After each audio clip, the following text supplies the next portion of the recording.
Hello and welcome to another episode of What's Inside. Today we're looking at a Star Wars Age of Rebellion Specialization deck. This is for the Diplomat, the Propagandist. This is for the role-playing game, not a card game. These are just to help you. It's got all 20 talents available in the Propagandist Specialization. You do need a copy of the core rulebook and the Diplomat Allies book.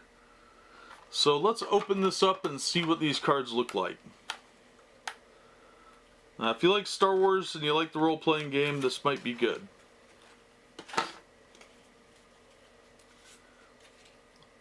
Alright. The cover image is actually a how to use this card. Each of the 20 talent cards in this deck represent one of the purchasable talents in the Propagandist Specialization tree located on page 31 of Desperate Allies. The text on these cards may be abbreviated from the full talent. Please see Desperate Allies. Each card contains a card number from 1 through 20. Each talent card can be purchased by spending the experience points equal to the cost listed on the card. Many talent cards have a requirement that must be met before purchase. These requirements are listed on the bottom of the card, and they have a little like stop sign icon. Propagandist talent that lists such requirements can only be purchased if the player has previously purchased a propagandist talent with a card number that matches one of the matches any one of the listed requirements. I can't read. Leave me alone. So that's, we're going to look at the propagandist ones here, but you do need Desperate Allies to play this.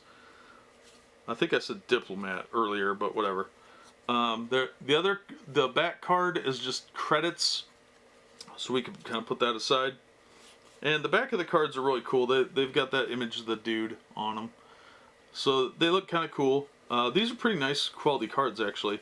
They are a little gloss. It's got the subtle gloss, but it's not cheap. It's actually pretty good. I think I paid $5.50 for this. I got them for the roleplay game. I got a couple of these actually. We're going to go through them at some point, all of them. Since we did Imperial Assault, I don't want to overload a bunch of Star Wars stuff. So we'll take it slow. So the first talent we've got here is In the Know, cost of 25.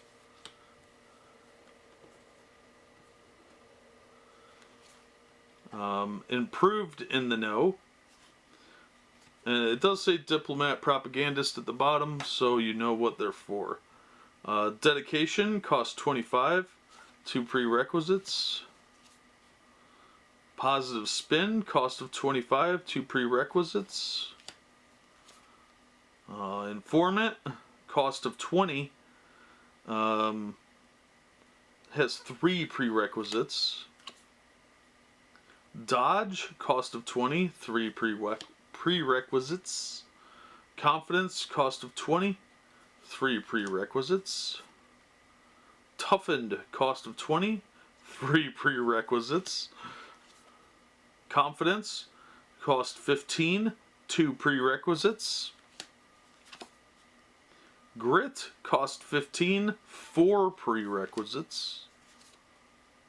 Well-Rounded, cost 15, 3 prerequisites. Bad Press, cost of 15, 3 prerequisites.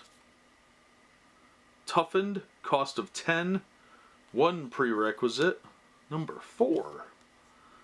Positive Spin, cost of 10, 2 prerequisites. Improved Positive Spin, cost of 10, 2 prerequisites. In the Know, cost of 10, 2 prerequisites. Cutting Questions, cost of 5. In the Know, cost of 5. So obviously that one can be built up. Positive Spin, cost of 5, no prerequisites. And Grit, cost of 5. So there's different rankings to some of these. They recycle the art on a lot of them, which is actually kind of disappointing, because everything else about these is pretty nice. The art quality is good. The card quality is pretty good. It's actually pretty impressive. I expect it to be a lot cheaper. They're not linen backed or anything, but they're pretty decent cards. They've got a nice smooth feel to it without being overly glossy or anything. And it is a nice little deck. It's not bad for $5 or $6, whatever it is. Like I said, I think I paid $5.50 for it. But if you're playing a propagandist, this could come in handy if you're sitting at the table and don't want to have your book constantly open. So yeah, that is the Star Wars Age of Rebellion Specialization deck, Diplomat Propagandist.